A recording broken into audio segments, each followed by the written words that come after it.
Hello, ladies and gentlemen. Welcome to the show. Welcome to My Blurred Opinion, episode 149. My God, we're already almost to 150. Never thought we'd make it this far, honestly. Never thought like an idea in my head would go on for this long, and persistency has been key here.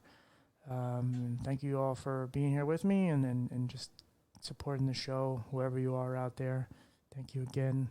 We're just going to keep getting into it and continue to find great guests and good stories to talk about. And I'm sorry, I'm still sleepy, but I know it always seems like I'm tired, but that's because I am. But yes, I think Bullet does make an appearance on this episode. He does meow. So there's that, and he is purring and all that. But please enjoy our episode, straight from the Batcave. For those who don't know, I literally do my podcast from my apartment. It's based around a coffee table. It's kind of like the infrastructure that holds it all together. A boom arm, and look it up, figure out what it is. It's just like a little attachment that goes on the side, and you pull it down, and the mic goes in there, and I use a Rodecaster Pro, which is where all the magic is done, RODE, Caster Pro. It's beautiful. I love it. Best $600 I ever spent, and if you ever want to get into podcasting, I would suggest trying to get one of those if you can afford it. There's other cheaper methods, but consider it. But yes, let's get into this episode. Another great guest, and I hope you enjoy him as much as I enjoyed him. And let's continue to put out some good energy out there. And if you can hear a little sound, not that sound, Bullet was crunching. Anyway, there's a car going by and my window's open. So let's get out of here and get to the guest.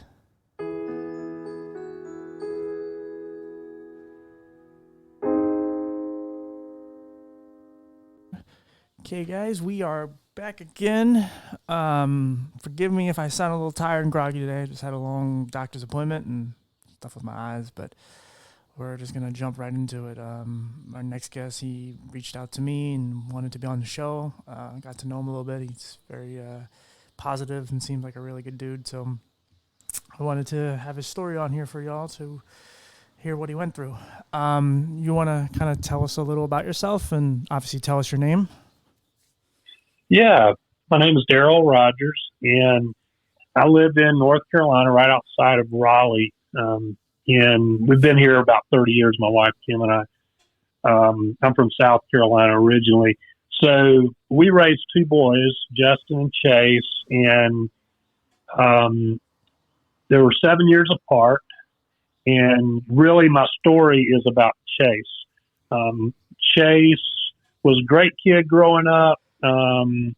Quiet, easygoing, but he had a little bit of he had some issues with ADD, ADHD, but nothing real serious. But I've been around other kids with ADHD, and his was a very mild case for the most part. Mostly a few little focus issues in the classroom, but Chase very athletic, small but athletic, and had in the middle of his really, it was in the middle of his sophomore year that he began to have some issues. Mostly, his grades were falling. He was failing a class. He had never had any issues prior to that with grades. He was sort of developing an attitude, very rebellious with me at home, and I was trying to figure out, what was going on with him. Nothing real serious, but I could just see a lot of warning signs popping up, and I was trying to figure it out and trying to talk to him, and I just wasn't making a lot of progress. So I have a military background, and I felt like that, if Chase would transfer to a military school, I felt like the structured environment, particularly with his ADHD, the structured environment discipline would be good for him. And he probably didn't agree with that. I think that he was very easygoing, and he didn't really tell me that, no, Dad, I really don't want to go there. If he had, I probably would have said okay and backed off, but Anyway, he ended up going there, and there were some issues going on at that school at that time that I wasn't aware of. Overall, though, I mean, the experience was positive, in that he did bring his grades up, and he had a stellar football season his senior year there. He was a defensive back, played cornerback mostly, and made first team all conference, honorable mention all state. And there were a few college scouts that reached out and that were interested in him. And he ended up going to schools that are really on the Division II level on an athletic scholarship. Now, both of my boys were Eagle Scouts too. And we spent a lot of time doing things, when they were kids together. Me and them, in the outdoors and playing sports and hunting, fishing, and hiking and camping and all of that kind of stuff. And anyway, Chase graduated from the military school, and he accepted an offer to go play football for this one school and go to school there. And unfortunately, that's where he ran into some people who were abusing drugs and alcohol. Pretty soon, Chase was abusing drugs and alcohol and dropped out of school in his middle of second semester of his freshman year. And he came back home, kind of gravitated to a rough crowd here at home right away. And he was staying out late, not really trying to improve his situation, not looking for work. I offered to send him I offered to pay for him to go to trade school, a community college, and learn a trade. I suggested maybe the military, but he just wasn't interested in any of those things. And he wouldn't follow the house rules, which my wife had some really simple rules that were really, we agreed on them, but really she was the one that was the most insistent on this, that, look, if you're going to be gone overnight somewhere, you have to at least check in and let us know that you're going to be overnight. Give us some idea of where you are, when we can expect you back. But he would be gone for days at a time. And he pulled that stunt one day, and I ended up he came back to the house. Somebody dropped him off at the front door, and they were waiting out front, and I wouldn't let him in. And it really broke my heart to watch him ride away with his friends, because I didn't know if I would ever see him again or when I might see him again. But kept up with him on social media. He was losing a lot of weight rapidly. Just looking at the pictures he would post, he wasn't a real big kid to begin with.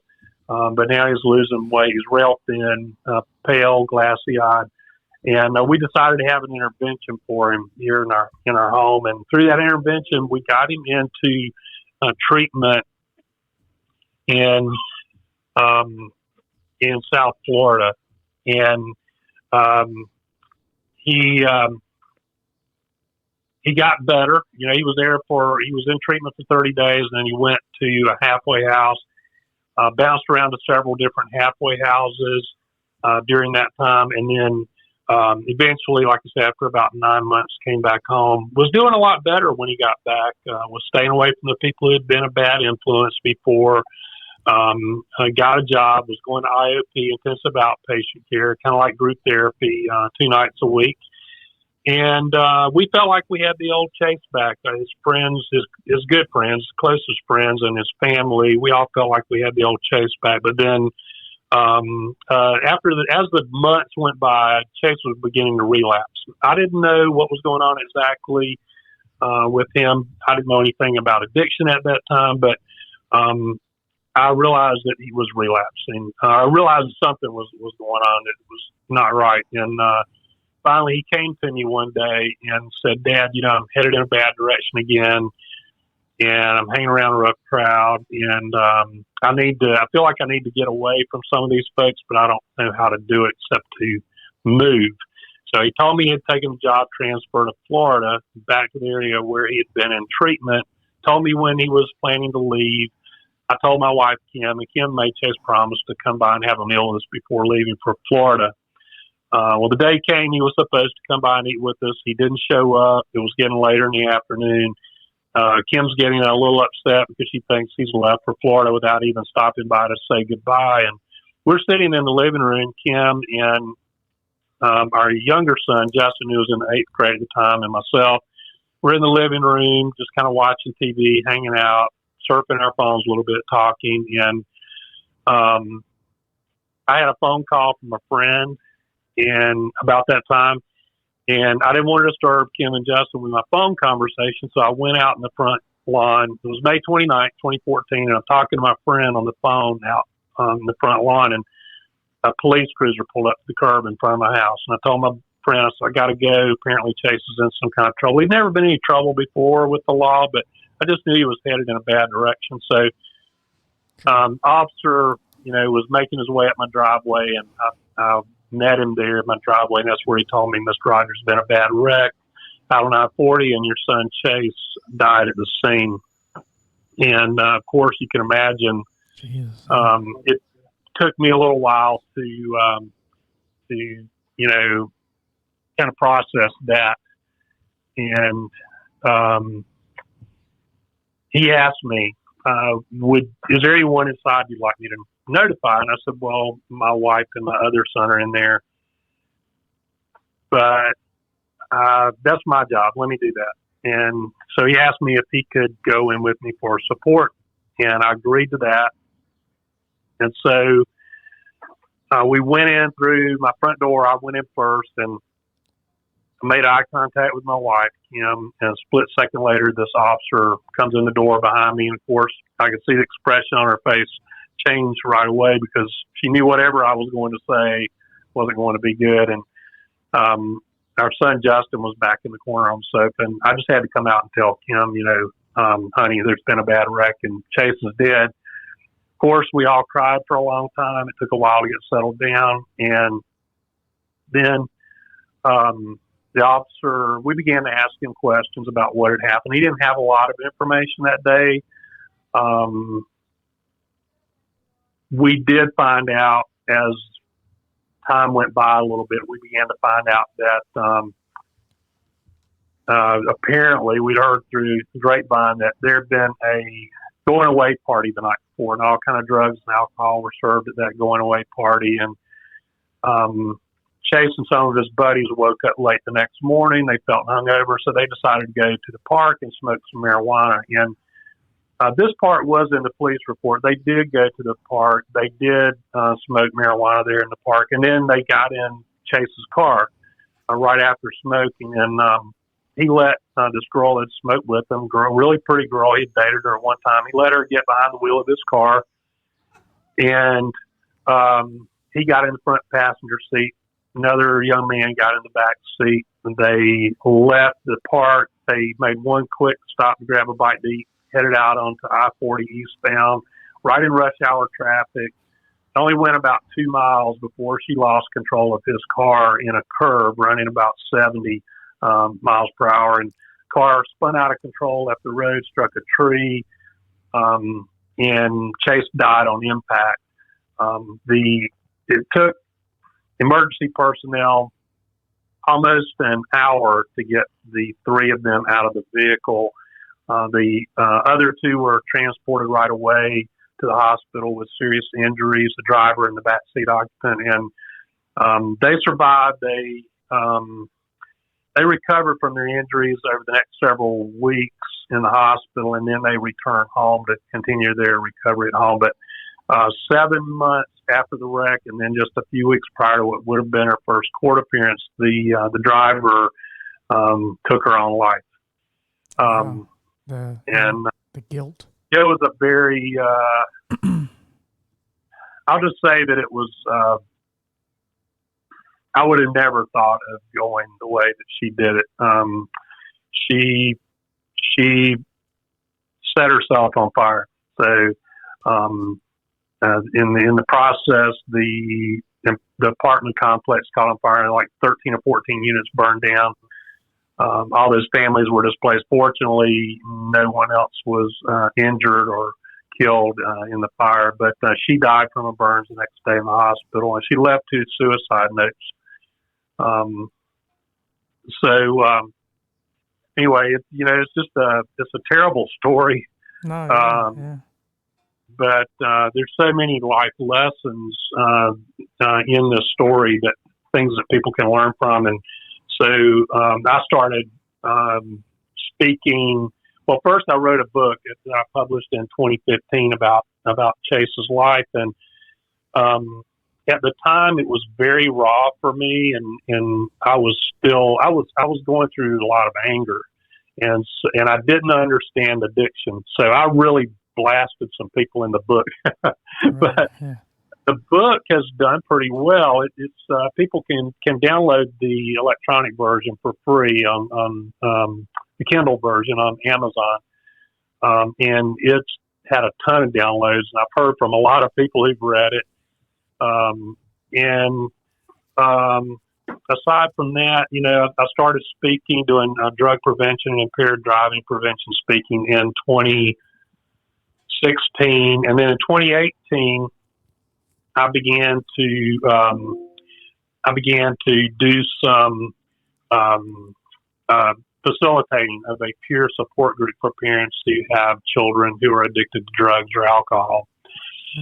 And I learned a lot through that, and I became a family recovery coach. So I coach parents who have a child who's struggling with drug or alcohol addiction. And that's kind of where I am now. It brings us up to the current time. Sure. I wanted to. Usually I kind of jump in, but I was so like enthralled into your story because I didn't really know all of what it entails. I mean, you sent me some, but when you said in the very beginning about how he was having some trouble, but then he went to a military school and everything was like got better. Mm-hmm. I'm like, I know this isn't the end of this story, and of course, there's so many more horrible things to come. But one of the things I wanted to ask you, because I asked a parent this, or no, I asked a couple together, like, because he had a wife who was disabled, and I asked them, like when you sign up to be married to this person before they ever had a disability, you save for better or for worse, and you don't really know what that entails. And I guess I can ask you the same thing as like being a father. Like, of course, you save for better or for worse with your kids. You expect that to be true, and obviously in your case it is. But I mean, like, did you really know what you were getting yourself into? I mean, of course you had the ADHD, but like, it's kind of hard to really predict anything that could ever happen. Like, you just think, I mean, everything is just kind of fairy tale. Like, oh, I have kids and everything goes well, but that's really not how it plays out for some people. Yeah, no, I had no clue at all. And there had never been any issues in my family with addiction, in my immediate family, growing up. So I wasn't exposed to that. And so that just totally caught me off guard. And having, I tell people this a lot. It was raising our boys in the early days, particularly with Chase, was a little bit challenging early on because of his ADHD. We had taken him into, and we didn't want to medicate Chase, and we resisted that for a while, but we realized he was going to have a tough time in school if we didn't do something. And, I remember taking him to see the psychologist or psychiatrist, and for him to assess him. And he's like, well, he's ADD, attention deficit disorder, but no hyperactivity. I'm thinking, well, he doesn't live with him, because at times he could be very impulsive and very hyper. And but what I tell people is like, look, we felt like once we got past that, the terrible 2s and the 3s, I did as a parent, I felt like, okay, I think I might have this parenting thing figured out, because everything was rolling smooth and it just seemed like things were going along pretty good. And overall, I mean, you expect some issues, but I mean, everything was going pretty smoothly, I thought. And then when the teenage years hit with Chase, it was like, man, I don't know anything about parenting. I thought I knew what was going on, and now I'm like, I don't know a thing. Well, there's So, that. There's again, I don't have kids, but I've been a child to a parent, and I've seen how my sister grew up as well. And there is a stage, there's a huge jump where like your parents mean everything to you, and it's like, oh my god, like you're inseparable, and then at some point it's almost, there's a stage where you feel like you've grown out of them, and it's like you still love them, but like anything they do is like it's not cool anymore, or you don't want to hug them as much, and even a lot of it's just silliness, but it's just yeah, it's also to keep up a certain look and certain things. But especially with, I mean, I can only speak necessarily from a boy's perspective. There's a yeah, lot. There's a huge thing. You just don't want your mom and dad hugging and kissing on you, and especially when yeah. you're trying to date girls and things like that. You don't think it's cool, and so and sometimes, and that again, I don't know how you do it as a parent, because especially in the age we're growing up in now, kids have it really bad, with all the online bullying and then the school shootings and all that stuff. But I don't know how kids. I just don't know how kids grow up anymore, like how they actually like survive, because you have to, I don't know. It's just hard. It really is. And then it doesn't make it easier on a parent, because like when you tell your kid not to do something, they tend to want to do the opposite. The more you That's push, right. and I know in your case with the military background, like you could be I'm sure there's some strict, maybe not completely, but there's some strictness with the military, and you Oh push yeah, you push so hard. No, don't do drugs, don't date, don't have sex, don't do all these right. things, but all their friends are doing it. So it's like, why shouldn't they indulge in it too? Like, you're the parents, you're not cool anymore. So these kids are cool. But one of the things I did want to ask you, like, how much do you feel like his ADHD played into how he was acting out, and the addiction and the friends he was hanging out with? One of the first things that I ask parents when they come to me, or I have a conversation with parents who are struggling with a child and has a substance use disorder, drug or alcohol addiction.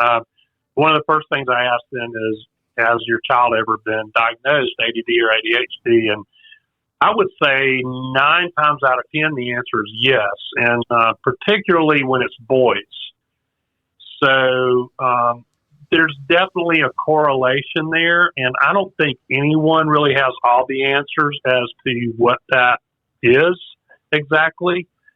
I would say that it could have something to do with the fact that ADHD kids are impulsive. That's part of their behavior. Sure. They can be impulsive at times. And so they're going to be a little bit more inclined to, when someone comes to them and says, hey, what about, you want to try this, and there's a little peer pressure there. They might be a little bit more inclined than the average kid would be to give it a try. And then there's the medication that they're on. That could play into it somewhat, because, it's a stimulant. It's a stimulant, and some kids will become addicted to that.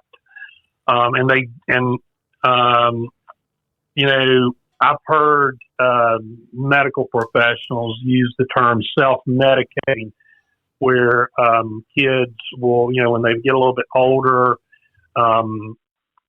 they take themselves off, or they come off of their prescribed medication, and then they start to experiment with street drugs and things. And I can tell you with Chase, he knew that his Concerta that he was on, which was always a very low dose. We always kept the dosage very low compared to what most kids would use.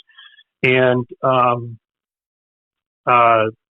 he knew that Concerta had a negative impact on his appetite.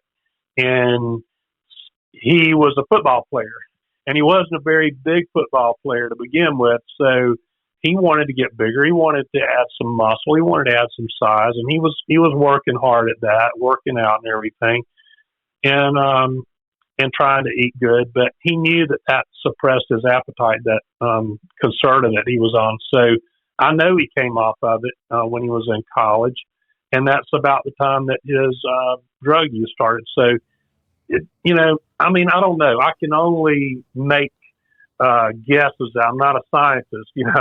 I haven't done any scientific experiments on it, but it certainly seems like there is some sort of correlation there with the ADHD and the drug use. I do definitely feel like ADHD kids are at a higher risk for potential drug addiction later on.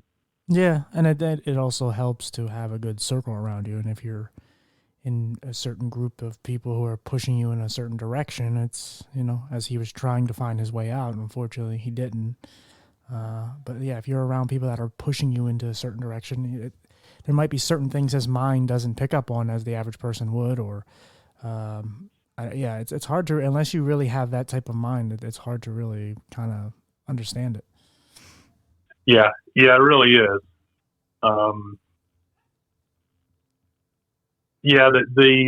The people that, and this goes with anyone really, that we're really shaped by the people that we associate with, and so it's why it's so important, especially for young people, to try to find friends who are making good choices and who have goals and ambitions and are trying to do good things in life. Because ultimately, you can show me a person, introduce me to a person, and I can ask them a few questions and I get to know them a little bit. But if I really want to know that person, introduce me to their top 5 friends, and then I really understand who that person is. Really begin to get a grip on it then, because I see who they hang out with. It really does shape who we are. Sure. Or who we become. Yeah. Do you feel like his passing and everything that happened made the rest of your family a lot closer? I think it's definitely, yes. I think so. Particularly in respect to my younger son. We were going through things that the typical father and son go through. Before that, and the thing with Chase was so quiet and easygoing. I might push him in a direction that I thought he needed to go, and I might not know that he had a problem with that because he wouldn't say anything. He would just keep it to himself, or if he was going to say anything, he would go to his mom, and then his mom would tell me. Just so quiet and easygoing, and he didn't want to stir up any controversy.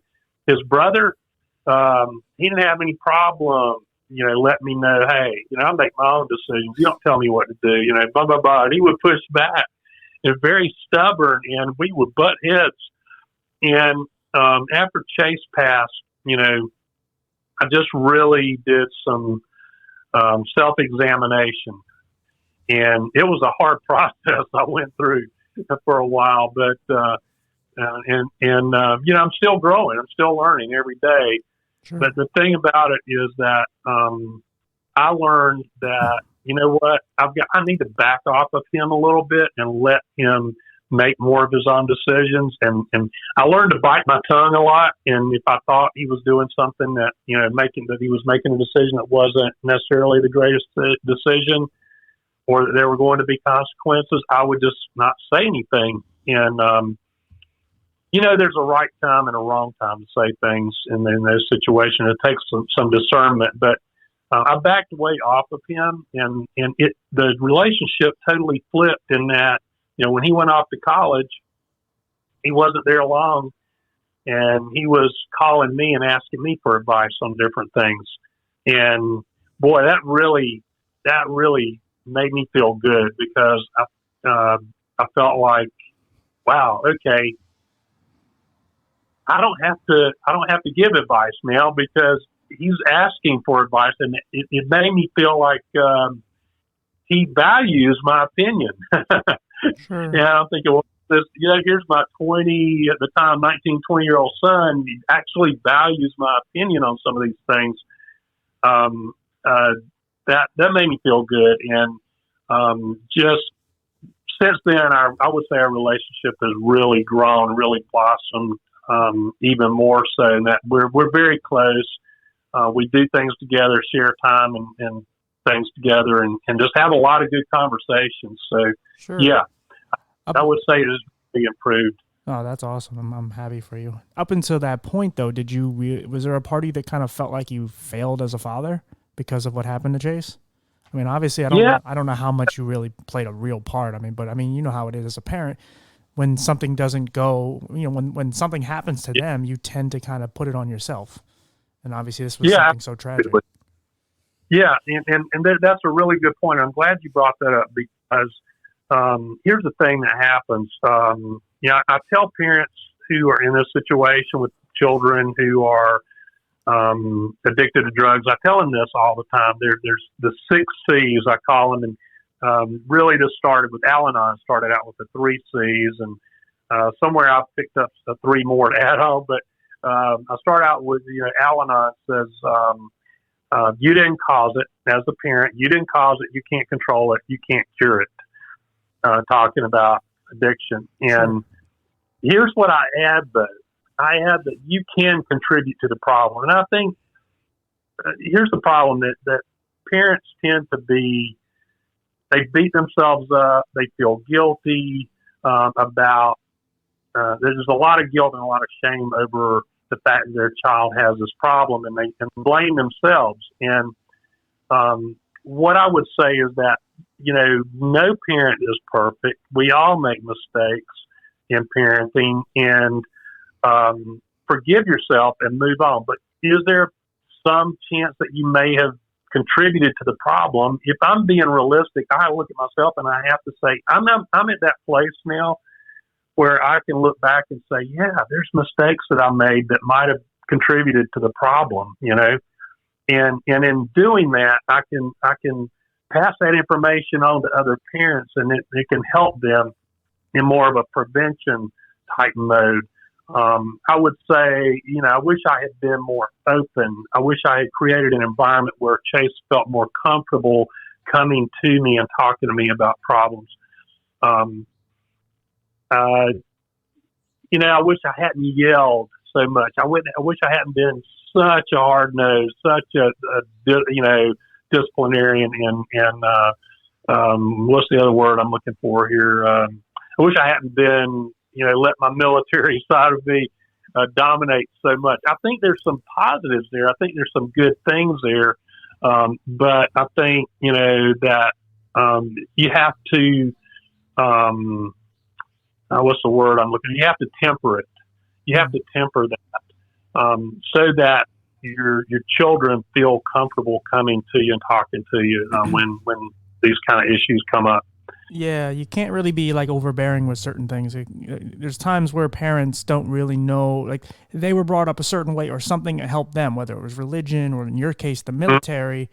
And sometimes parents are they're so passionate about how they were brought up and how it affected them that they're like, well, my kids, they have to be affected by it as well because it helped me.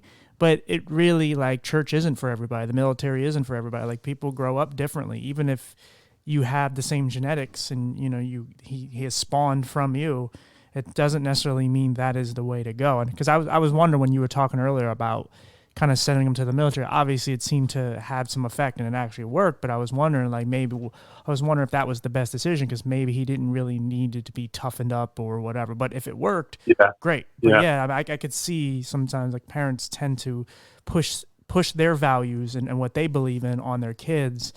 And sometimes it does benefit and it does work, but it doesn't always, even if the intention is good, because obviously your intention was, it was good, but some things just don't work for him that it would work the same way for you. Right. The other thing I thought of along these lines is that, sometimes I think, while on the one hand, I would say, to parents, do a lot of self-examination and study parenting and learn everything that you can and think about how you're parenting and how you can parent better and practice trying to become a better parent. But at the same time,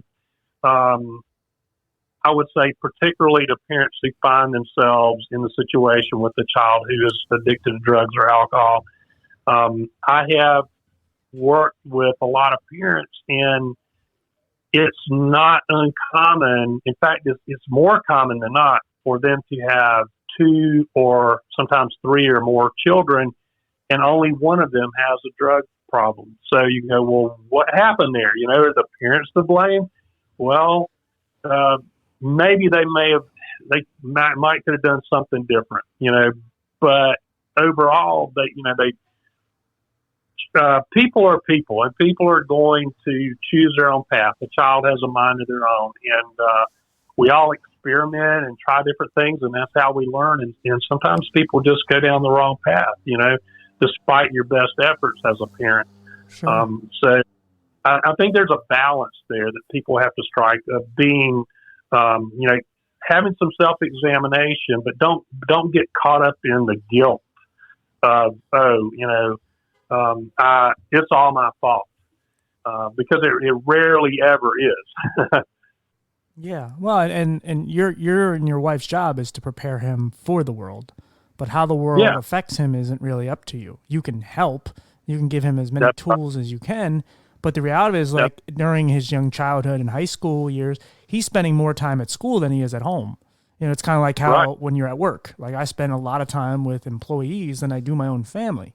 So like you can't prepare for that. Like you don't know how these teachers are going. Like he may have some really shitty teachers. He may have some great teachers, but also run into a bunch of shitty students. And who knows, maybe he gets a bad doctor. He gets a bad, he could run into anybody in the world that doesn't live in your household. And you can't control that because, again, this is life. And it, like I said, it's hard to prepare anyone for how life is really going to hit you, because even in reality, life doesn't even really start until like they graduate high school. Like when they actually have to start really working and getting out there. And I mean, they've already started dating and things like that. They've gotten a taste of it. But unless you've actually had some sort of illness or some tragic thing happen, most people get to their high school years, and whether high school can be rough or not, whether it's bullying or whatever, it's still nothing compared to what life can be. Like you're not prepared to, buy your own home and, get married and have all these, responsibilities. You're still relying on your parents for a lot of things. So, your job is just to prepare them and get them ready for life. But like I said, you definitely play a part, but I mean, probably a much smaller part than you would even give yourself credit for, because it's not much. I mean, you're not the one to put the drugs or the alcohol in his hand. You're not the one to make him drive and all that. Like, sure, maybe you could have been a little less, stern and all that on him, but what else are we going to do? I mean, that's the thing. Like you said, you can't focus on the guilt too much, because you still know your intentions were to be a great dad. Did you always make the best decisions? No, but there's no perfect parent. I had a good mom, but my mom messed up at times. She babied me sometimes too much, to where when I grew up, I kind of wanted certain things a certain way, and I realized like that's not how life goes. You can't have everything your way. You have to like deal with, getting knocked on your ass. And of course, having a disability, I know how that feels. It's just sometimes you just expect things to go your way, and that's not it. So, but I mean, it also helps though that he also had both parents. How many kids in this world, especially even a dad, how many shitty fathers are there in this world that just don't even take an interest in their child's life? So, I know. I mean, kudos to you for even, obviously sticking around and doing your duty. Yeah, in the way I was brought up, and in the generation, I guess, to a degree that I grew up in, that was a no-brainer. That's just what you did, Sure. and that's changed. And I really feel for these kids who are growing up today in broken homes. And every chance I get, I try to reach out to them. And I don't go out of my way, but when when I run across a kid who just shows up for whatever reason, and this has happened a number of times, I try to instill a little bit of wisdom. I try to, let them know that, hey, if you need anything, let me know. I brought them into my home, and we fed kids before that. There's no, they have a mother, and the mother's not even really doing much, but the dad's completely out of the picture. And we've had those kind of kids in our home, and try to mentor them, to the degree possible. And at least they know at the end of the day, well, there's at least one person out there that cares about me and loves me. And if I can just do that little bit right there, it makes a difference. It makes an impact, I feel like. So I know you're right. It is a tough world out there, and kids need everything they can going for them today in today's world.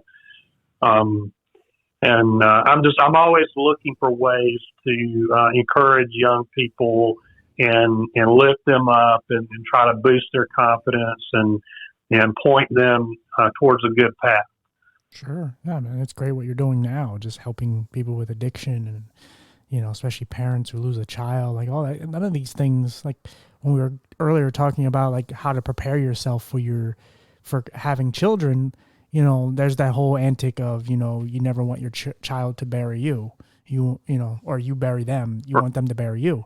And it's like, that's awful when it happens, because it does happen way too often.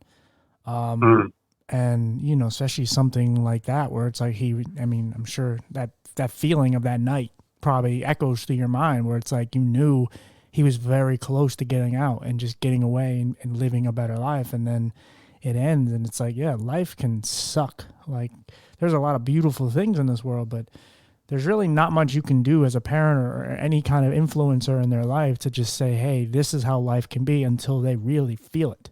You can tell them like, hey, this is what it's like to have a disability. This is what it's like to, be homeless and all. You can tell them that, but unless they can really have that visceral feeling and the knowing of waking up with it and there's no going back, they'll never really know. And sometimes they have to find out the hard way, not just necessarily death, but like even just with the addiction part. More people like you need to do what you're doing, because, it's unfortunate that you have to find out, like even you had to find out the hard way, like how bad addiction can really be. Obviously, it's all over the news. It's all, I'm sure, all through where you live. But until it really knocks on your door and says, hey, addiction is really bad. You're like, well, yeah, it polluted my son. But it's great that you took such a tragedy and turn it into something beautiful. Even if it still affects you emotionally, at least you're doing something so there isn't, you're trying to prevent the next chase. It does affect me emotionally, like particularly when I'm giving a speech somewhere. I've given the talk. I've told his story, and I tell a little bit longer version than what I told a few minutes ago. I like to talk about some of his football antics and stuff, but sure. But when I tell the story, it's hard for me to get through it. I've told it thousands of times, and it's hard for me to get through it without getting a little emotional sometimes, and sometimes very emotional. And but at the end of the day, when I'm done with that talk, I walk away. It's healing for me. And I know it sounds weird. A lot of people are just like, well, I don't want to have to keep, peeling that scab off the wound. I don't want to have to keep reliving that. But something about it, and I'm not saying this is what everybody needs to do by any means, but something about that for me is healing, because when I share the story, inevitably there's somebody in the audience that will come up to me at the end, usually 2 or 3 people or more, and they want to talk more. And they're like, let me tell you, when you said this, that really resonated with me, because my mom has this alcohol problem, or my dad has a drug problem, or my son, or my friend, or whoever it is. And, that part of it, because I'm able to spend a little bit of time with them and talk to them, and they tell me how much hearing the story meant to them. And that part of it is healing for me. Sure. So really get a lot out of it. And I love people in general. And so, that's why I'm motivated to keep doing what I do. Yeah, please do. No, that makes a lot of sense though. Even to me, I used to be very shameful of my disability and everything I've gone through, all the abuse and trauma. And the more I started sharing on here, it's like the first few times it kind of like took a little out of me. It was like, ugh, like I just felt miserable. Like, like it wasn't that I was embarrassed about sharing it. It was just like I'm reliving it. And I'm like, like it was almost like it just happened again. And it's like I'm refreshing like I'm just going through it all over again. And it's like, like I don't like why did I do this to myself again? But then as you said, as you start to hear from people who you're helping, and as you're having these conversations with strangers, you and I just met the other day. So like as we're having these conversations, you start to feel good because one, you're not alone. And two, it's just great to get the story out there because that's the only way you're really going to be able to help people is to be completely transparent and honest and just give everything you can give so that hopefully there isn't another, relived story that's similar to this. Obviously there will be, but if we can prevent a couple, that's great. And, right. It is great to share. And sometimes it may seem like, oh, you don't care because you're smiling and you're still laughing, but it's like you have to move on regardless if he's dead or not. And he wouldn't want you to sit around and be just sad over him for the rest of your life. And it's always going to be there, but you still have another son to take care of. You still have a wife, you still have family and friends, and you still have a mission to take his tragedy and turn it into something positive and help other people. But if you sit around and cry about him for the rest of your life, well, you're not doing what you need to be doing. So, Right. Some people do get stuck in grief, and I didn't want to let that happen. And certainly losing a child is something that you never get over. But like you said, you hit the nail on the head. You don't get over it. You don't just like wake up one day and go, oh, well, that's in the past now. You to an extent, you really relive it every day and you miss your child every single minute of every day. But you can learn how to move on, become more resilient, become stronger, move on with your life through the pain and still find enjoyment and find fulfillment in life. And probably the greatest thing for me is the connection with people. I've had people that have read my book that from other countries that have reached out to me, and one couple who their son died of a heroin overdose, and when he was like 31, but he had been a heroin addict for 12 years, and she read my book and reached out to me on Facebook. They flew here from Scotland and spent 3 days with us. And it was like, I felt like I had known them my whole life. Like we had this connection. So that connection with people, that's on a very deep level that would have never happened any other way. Sometimes things, if I could go back and do it all over again and undo it, of course, I would want Chase back here. I would want Chase alive. But, man, I would have never met some of these really great people that I love so much had things not happened the way they did. So that's sort of the silver lining to the cloud, I guess you would say. No, yeah. But that's what you have. That's the beautiful part that comes from all of it, as much as how bad as it looks. And it doesn't seem like there's any way that you can just turn this into anything great, and then something does come from it. It seems impossible in the beginning, but time does pass, and they say heals all wounds. It won't ever be fully healed, but it gets better. And but when you can do what you're doing, where you are impacting people and you're helping people like through his name, it's almost like he's there with you.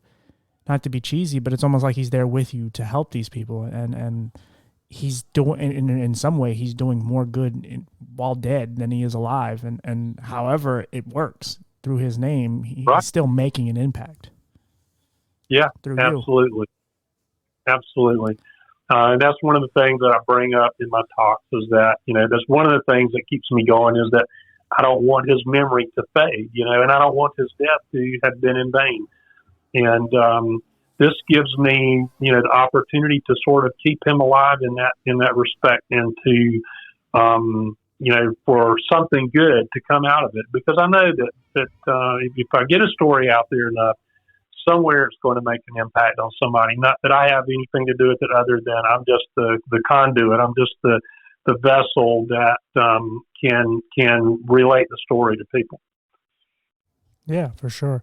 Now, you were saying something earlier. I mean, we could wrap up soon here, but you were saying something earlier about how you were adding 3 C's, and you said contribute, but you never said what the other 2 were.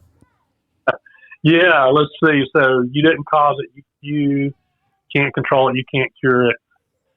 I don't know if I can remember about it. Oh, I'm sorry to put you on. Maybe you just, maybe you blew it off on purpose. I'm sorry. I didn't mean to throw you on the spot. I thought you knew. I didn't want to ruin your thought.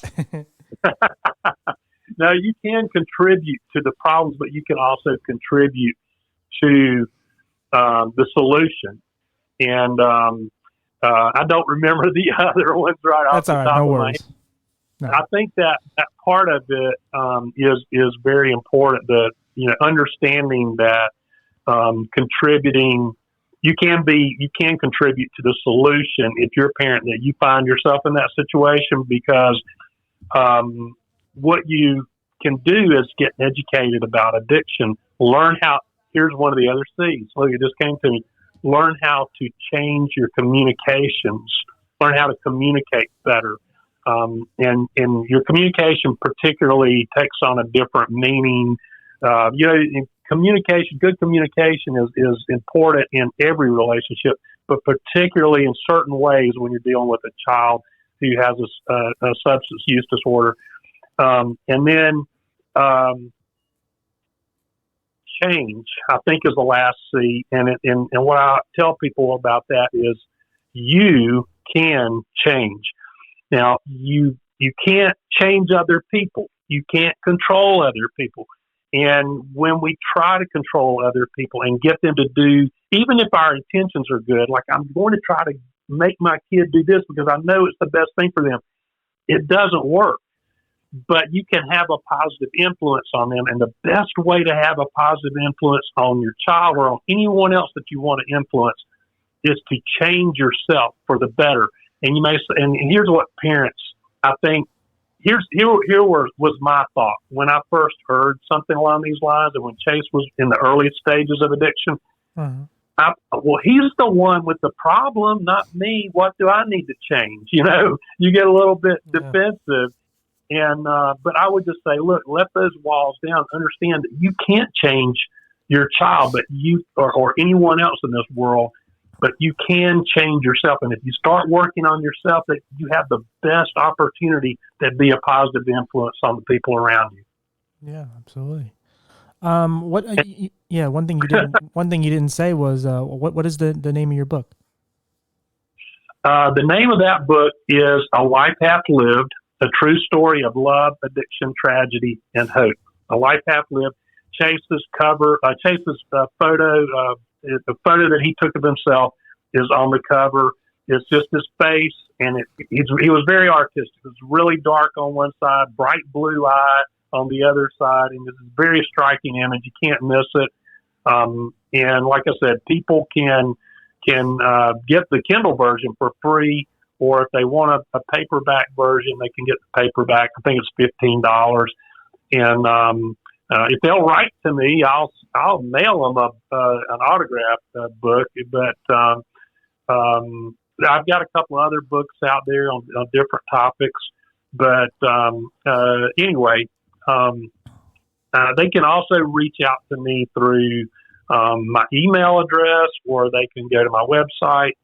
And I guess you can put some links out there for them when you produce the show. But sure, yeah. We'll be happy to.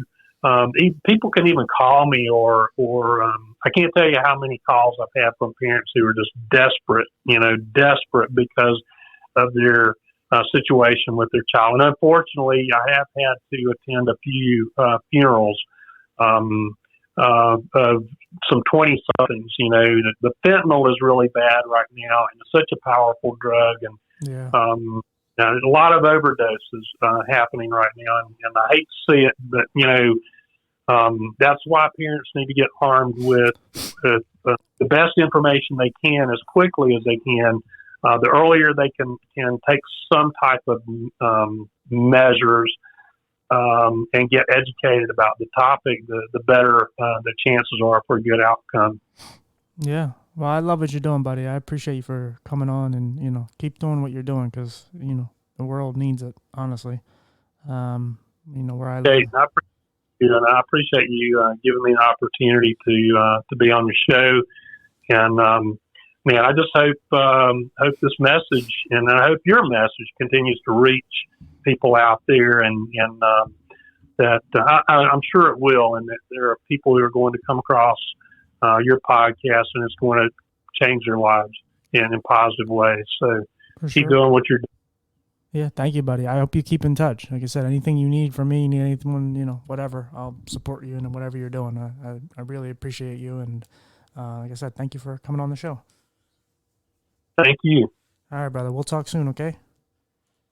All right. Hey, are we done recording? Oh, yeah, here. Okay, we're good. Whoop. Hold on.